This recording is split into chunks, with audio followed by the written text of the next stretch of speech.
How are you? Hey, Tom, I'm good. And when I heard you rattling off that, you know, the history of film, because I've been in it that long, uh, now the crowning thing now is the Porter. Yeah. I'm so pleased to be included with these guys, bringing this to audiences all across North America and the world. What's interesting about it is that all those I mentioned that I'm essentially a walk in IMDb, right? And I mention all of those all of those titles, and then we get to the Porter. And when I was reading up on why you choose shows and movies, you said something along the lines of like, it doesn't really matter how much you've got. All that matters to me is the story. What is it about the story of the Porter that got you? Okay, my beginnings with the Porter started with the people. Um, a friend, Nesta Cooper, who is a very dear friend and someone that I have worked with, is a dear friend of Arnold Pinnock, who is one of the creators, the executive producer. She said, my friend Arnold really wants to talk to you. And she blew him up and all. I was like, oh yeah, what does he want to talk to me about? Well, they want you to come to their writer's room. And I said, and do what? And she said, I don't know. They just like you. They want you to come to the writer's room. And she said it was a project about the Pullman Porters. And of course, we've all been waiting for a project about the Porters. I remember first coming to LA and Sydney Poitier, they were trying to get a Porter's story made. So it is so much a part of Black, just not even history, like history is like Black family uh, stories passed on through the generations. And it's something that's never come to the screen. And so as soon as I heard, oh, it's about Porters, I was like, okay. But I still was saying, why do you want me in the writer's room? So I came to that writer's room. It was a producer's room. It was the incubation. It was the brain trust, and I wanted to be with them. So I was drawn to not only their abilities and how they spoke about how they wanted to do and what they wanted to do, how they felt it. That I just wanted to be near them. You mentioned that the Pullman Porter story, like it's been people have been trying to tell it for so long, and the fact that it was the Pullman Porter story was so meaningful to you. Why was it so important to you? People haven't been trying to tell it. People have been wanting to tell it. No entity wanted to Right, bankroll it. right. People like, better, or they like guns. They like tits and butts and all that kind of stuff. Yeah. They love trauma, and to bring a story that shows uh, the humanity, the ingenuity, the work ethic of Black people was just never Yeah. something that the power structure thought deserved to be not only not in the center of the frame, but even on the screen at all. Mm. So it was. That's why and I give all respect to CBC and BET Plus for recognizing the value of it. So I was drawn to it because the truth is, the Porters are responsible for so much in North American life in Black communities. They basically established the middle class of Black Americans, the strivers. Black North Americans, the strivers, they're the first ones that they took the news, whatever the news was, they linked us the way the internet links us all now. The Porters knew what was going on in every community. They kept, during Jim Crow, they kept people alive. Mm. They could spirit people here and there. They could tell people when someone needed to get they just took the news. They had their feet on the ground, and on the train and the ability to move about. All of the civil rights gains we couldn't have done that without the Porters. But So, your side of things is that, I mean, you play Faye, this sex worker working in a brothel in Montreal, and it's important to mention that the show tells the story of these men, the Porters, but also tells the story of the Black women of the time as well. Well, you don't have a community unless you have Black women, because the whole community is actually being held up and balanced by the women covering every front. So it's like a family story. It's like hearing your family story, not just mine, but yours as well, Tom. So it puts the people in history for us. And when we do that, it puts ourselves in history, and it helps us to be in the present as well. So you grow up in Tulsa, in Oklahoma. I'm always curious about what draws people to want to act in the first place.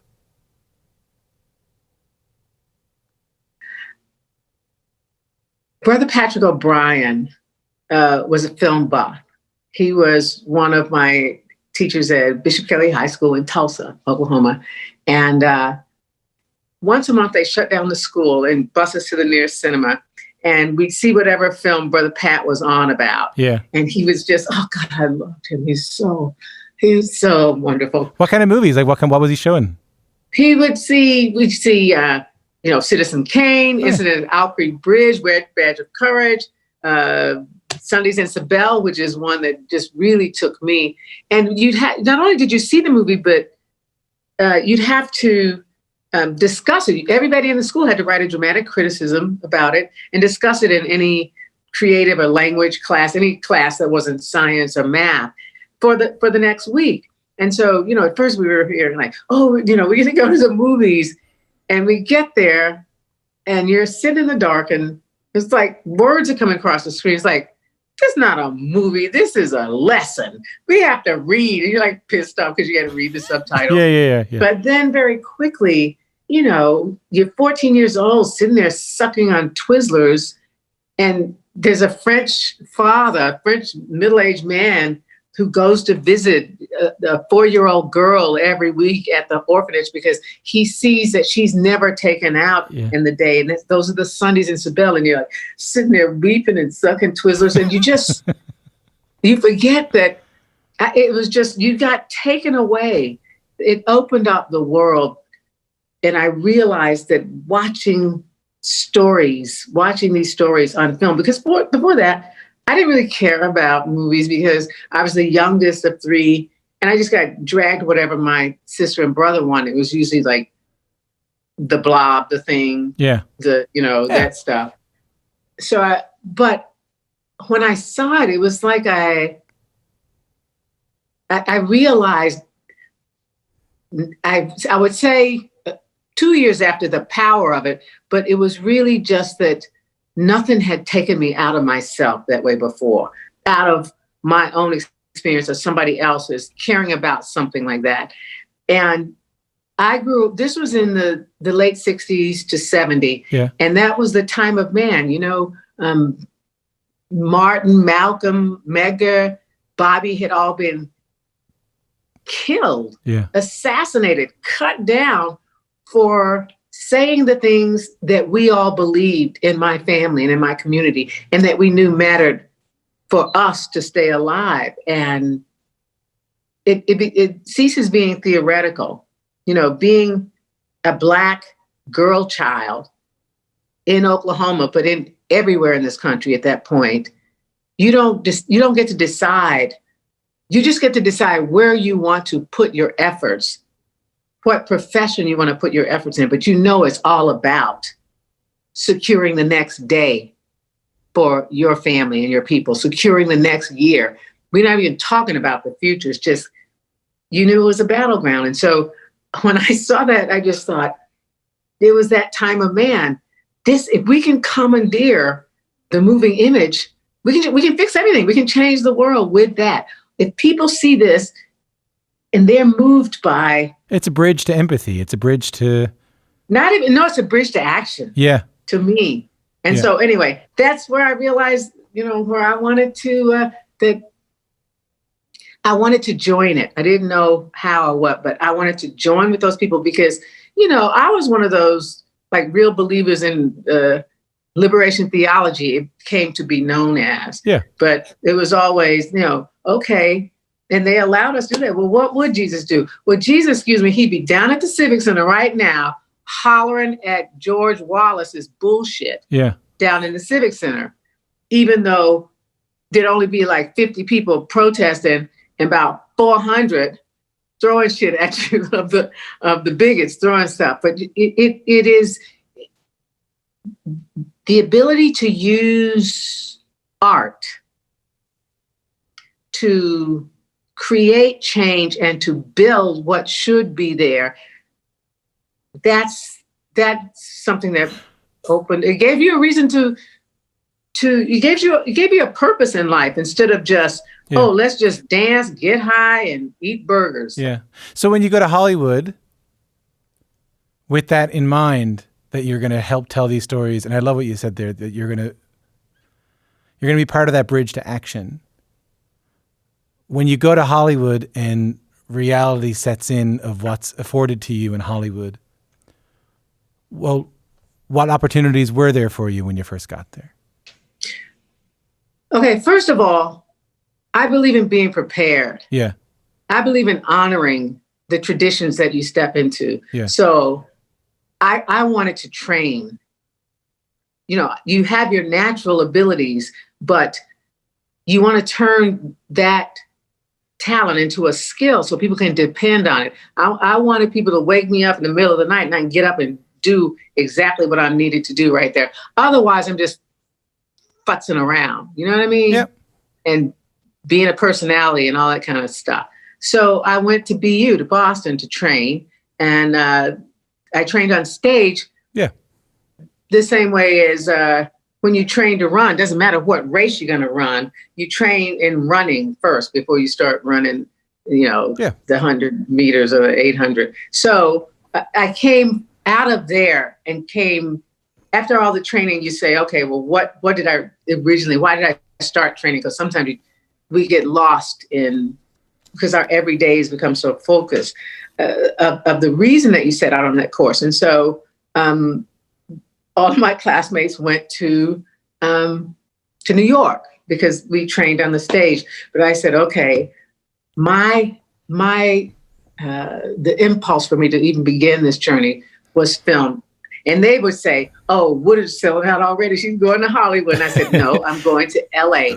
I'm going to LA to be in films. Right, because to them it's Broadway or it's theater. It's the more noble path for an actor. But I understand that you were inspired in art through film. You want to find film, and you want film to because find it was the language that I knew. Yeah, and I love seeing a play because one of the things about a play, the good one, is that it is an experience that happens. And that's it. There's something sacred about that. Everybody there, whether it was 100 people or 700 people, it happened that way. It'll never happen that way again. And that's lovely, but that's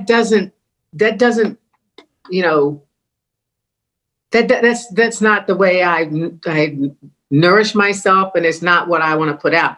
I want to spread the word. I love the democratization that the internet has brought, the streaming platforms have brought, and all, because it just means more people have access to the stories at the same time, and more people will understand their interconnectedness. And that's what stories and music does for us. So anyway, to your point, of course I got to LA, and you have trained in something that is a tradition from the first time we stood up on two legs, which has been keeping the lore around the fire. Yeah. And that's who we're descended from as storytellers.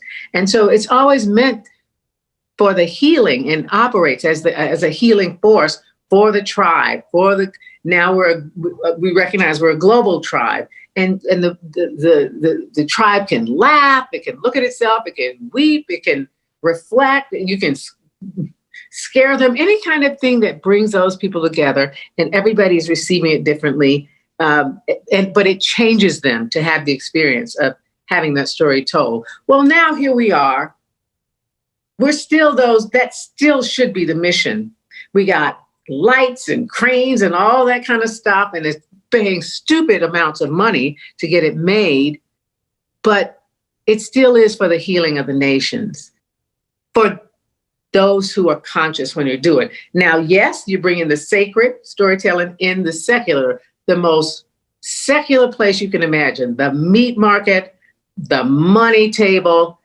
But if we all stayed away, it would belong to all of them. Yeah. So we have to stay involved. And if your intentions are strong and your way of working is you constantly try to purify it, then it should withstand the bullshit arena that you got to work in.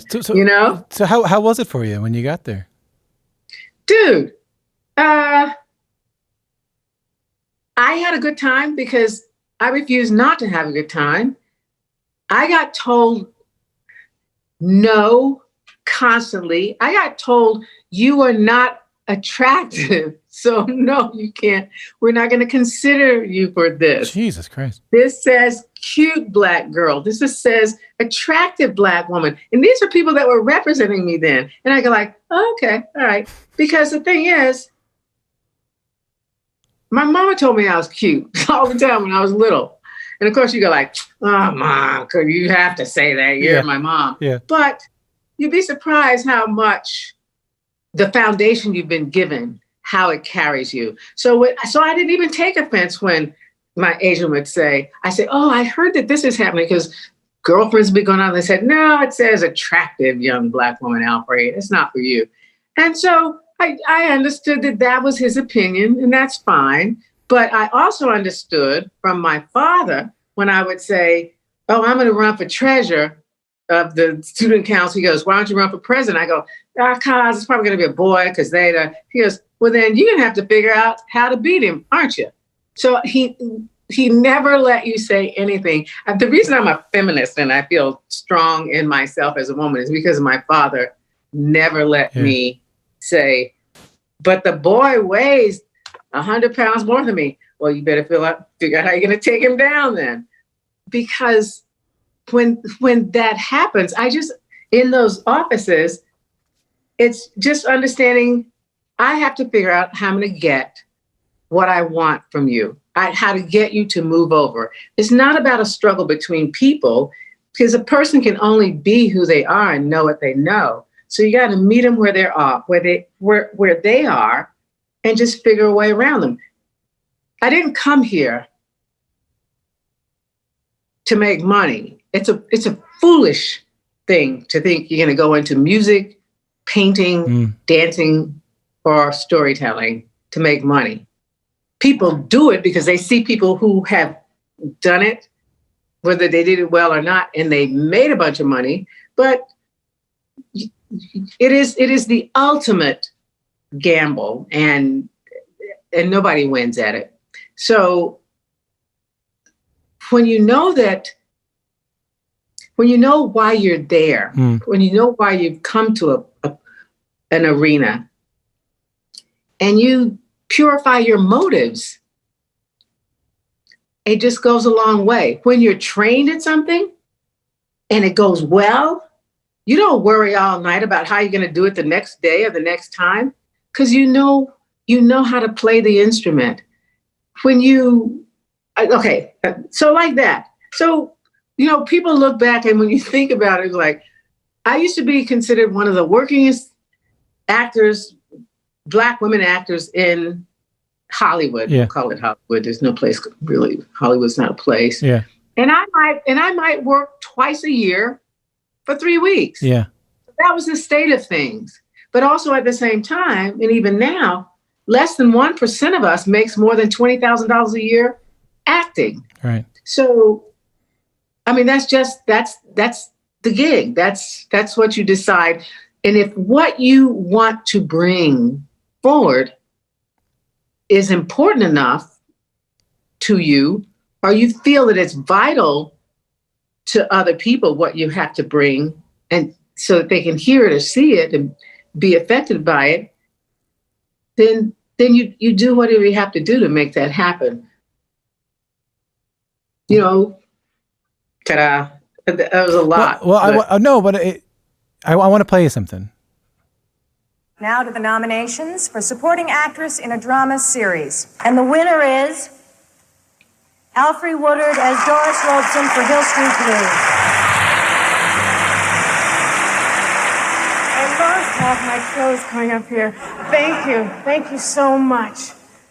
I enjoy my work. I love being an actor. I'm very proud to be an actor. And this is a present on top of that. Thank you. Just that clip reminds me of what you were just saying, right? I enjoy my work. I'm proud to be an actor. I love my work. And this is just a cherry on the top of it. Not a lot of actors have that perspective. And I was wondering about it. And now, after what you told me, it makes so much more sense to me. What was that moment like for you? It's interesting to hear my young voice. It makes me a little weepy, not weepy, verklempt, because I just had so much good in between the time that I said that and now, that has nothing to do with how much work I got to do or how much I got paid. It's got to do with how much I've seen, how many people I've met, all the individuals, high as you can imagine and low as possible. And in the business, the people that I've gotten to tell stories with, that's your life. Your life is made up of all of your moments in a day. So however you spend that time and whoever you spend it with determines the quality of your life. And you want the result, you want it to be refined and honed, and you want to give the best to your public. Like we're giving the Porter. I know we've done our job as the children of the diaspora, first of all. And as professional, what's your job? What's the job? I know I've done my job. What's the job? When I say do our jobs as the diaspora, I can just go down that crew list from the Porter. There are the children of Black folk from everywhere. They came to Canada at some point, just like white folks came to Canada from somewhere. And in our community in Saint Antoine, we're seeing Black people, Negroes that came up from the South, some from Oklahoma. There's stories. Arnold is such not even encyclopedia. People don't even use those anymore. He is just the ultimate reference for Canadian history, and especially people of color's history, and especially Black history. People came, those Black folk that came from the UK, and especially from the Caribbean. And when I say you've done your job, we've opened up the windows so that Canada can know itself and know who came before that has never been recognized. And I don't mean like recognized, oh, now we're going to do a day. We're going to have a Porter's Day. I don't talk about that. It's like the Porter, those, this one here came up through, up from New York into the communities in Ontario, raised in the church, Faye. These people belong to you, Tom, just like to me. And when I say we've done our job, all of those Black folk that took the journey from wherever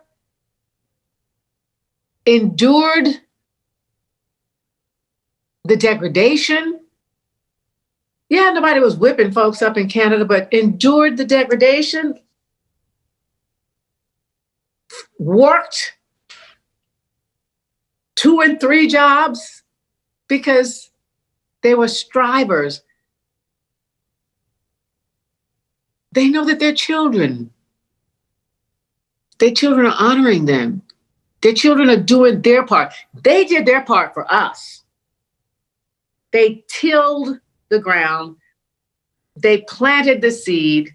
It all flourished. We are their dreams manifested.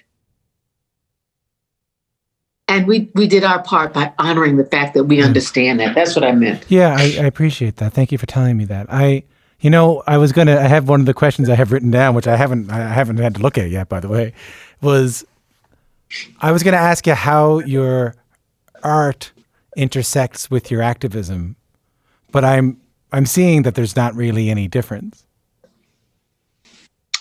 You know what? It intersects before and after I work. But when I start to work and I tell people that I'm working with, okay, we know how we would love to, this story or this poem or this music to what we want it to, the effect it would have in the world, putting it out in the world. But as artists, we start without any of that in the front of the mind, never while you're working. Yeah.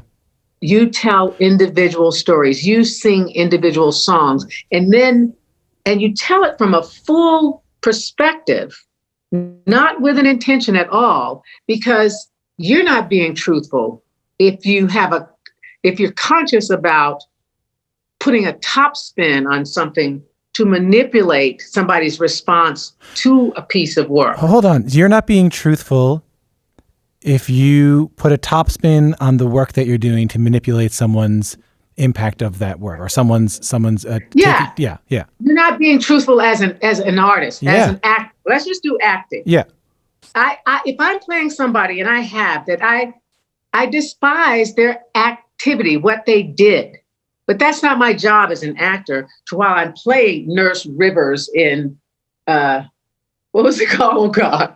Oh, God. The Tuskegee experiment story I did. Help me, Tom.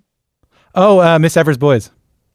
I said Miss Nurse Rivers. Okay, that's the thing. Her real name was Rivers. I didn't even work on that character in my apartment when they gave me an apartment in Atlanta, because I didn't want her in my space, because I saw what she did was so against who I am and how I see the world and see other people. But that's not my job to, as I'm playing her, and you can see people when they do it, they're playing somebody's like, yeah, aren't I being bad? Or this is terrible. Or, aren't I being saintly? It's like, no, get your ass and your opinions out of the way. Yeah.